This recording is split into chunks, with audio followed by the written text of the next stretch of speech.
Hi, I'm Anna with the Frain Group. Today we'll be cycling your Loma metal detector. This machine is currently set at 120 volts, single phase. We recommend you read the manual in its entirety before powering on this machine. Today we'll be testing for ferrous, non-ferrous, and stainless steel. Uncontaminated.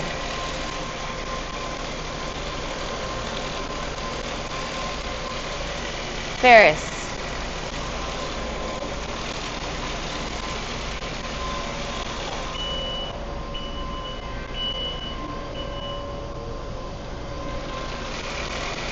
Non-ferrous.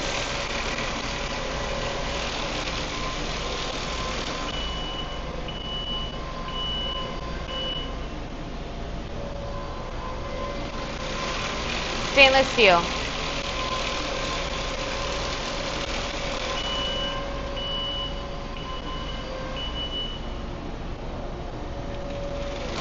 Uncontaminated.